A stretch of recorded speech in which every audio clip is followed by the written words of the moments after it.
I mean, this was a really tough game. I mean, obviously our third game in 5 days, coming off of 2 overtimes, playing a team like FAU that is nowhere near the type of team that one may think when they look at their record.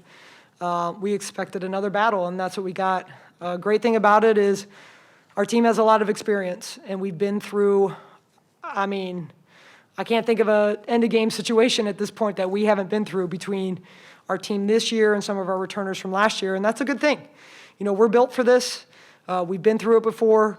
Our composure down the stretch of this game and all of our games has been really outstanding. That's a credit to our leaders, Octavia, Jada, Kiki, Michaela. I mean, you can go down the line. And, you know, winning is really, really hard. And we know that, and I think we understand that. And this team is built to do hard things. You mentioned several times throughout the year that, you know, you can't take anybody for granted. Records, throw them out the door. Conference is tough. And tonight was another prime example with FAU coming in on their third game in 5 days as well. Oh, absolutely. And they were coming off 2 losses. I mean, that's what you expect. I mean, kids are competitors. They're not going to lay down. And so, you know, nobody came in here thinking, all right, let's just get through this and let's get out of here. Conference USA women's basketball is really, really good. And it's unfortunate that I think there's times that we don't really get the recognition that we deserve because, you know, I've been in this league, you know, this is my 9th year in this league. And each year it gets better. Each year it gets tougher. And that's a credit to the coaches in this league. That's a credit to the players in this league. It's really difficult, and it's great basketball, and we're really proud, you know, to be a part of it. Tay, in the second half, last couple of games, overtime on the road, kind of the similar feel to this one. What were you and the rest of the team thinking in the second half as you were in another battle? Definitely no overtime. I will tell you that. But for sure, we just knew to grind it out. We knew we were the better team, and we had to play like we were. We weren't playing so good in the beginning. So second half, we really had to turn it around. How do you adjust when there's a lot of physical play, no whistles? You just keep grinding through, keep putting up shots, and, you know, the baskets fall for themselves. How do you fight through some of that? It's hard.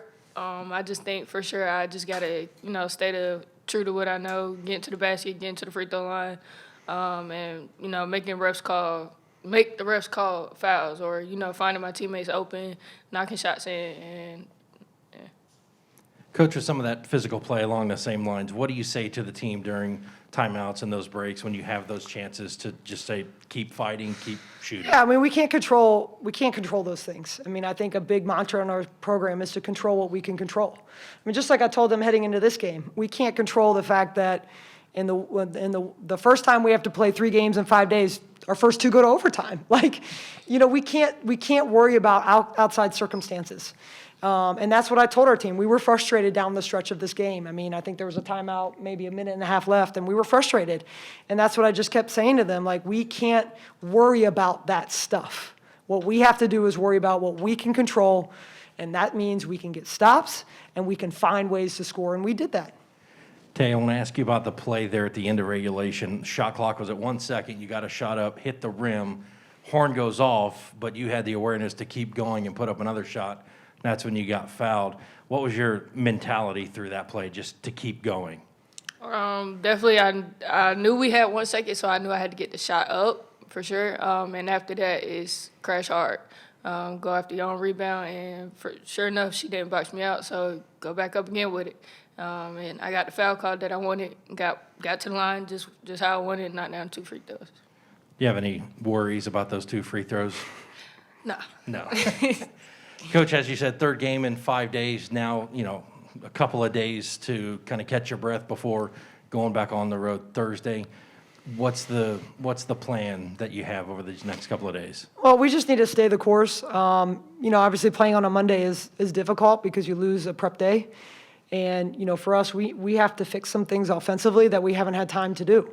And I think that is probably the hardest thing for me right now is I know that there's work that we need to do to get better offensively so we're not in these tight games. I mean, right now, the way we're defending, we can defend, and we know that, and we have a lot of confidence. But we need to grow some on the offensive end, and we have to be able to find some time, within, game, 1-day prep, game, 1-day prep, to be able to fix some of that stuff. So that's definitely on the front of our minds as coaches. Obviously, recovery and rest is huge. And then just keep grinding, keep our positive mentality and just focus on what we can control. Last question, talk about the mentality and the work ethic of the entire team to go through 3 games in 5 days, 2 in overtime, and still have gas in the tank here at the end of another really close one. I mean, like I said, we're built for this. I mean, this is who we are. We're not a type of team that relies on being pretty. That's just not who I am. That's not who we are. We talk about that a lot. We're built for really hard things, and we're growing by leaps and bounds when we go through these hard things. Our kids are tough. They believe in themselves. They have confidence when they're in tough situations, and all of that is built through our culture here at Charlotte. And so, I've stood up here and said this before. When you go through really difficult situations, when you're trying to do something that's really hard, which is to win, you have to rely on who you are. And that's what we're doing right now, and there's probably no better example of that than Octavia. We have all of our players are bought into that, and that's why they're here at Charlotte and they wear, the CLT across their chest. But, Tay is our leader in this. I've told this, a lot. Her and J-Mac are our heart. Because they nothing's ever been easy for them. Nothing's been handed to Tay. She's gone through hard things in life. And that matters. That matters. She's used to, having that chip on her shoulder and people not believing in her and going through hard things. And she's our leader, and we follow her, and we're going to continue to follow her.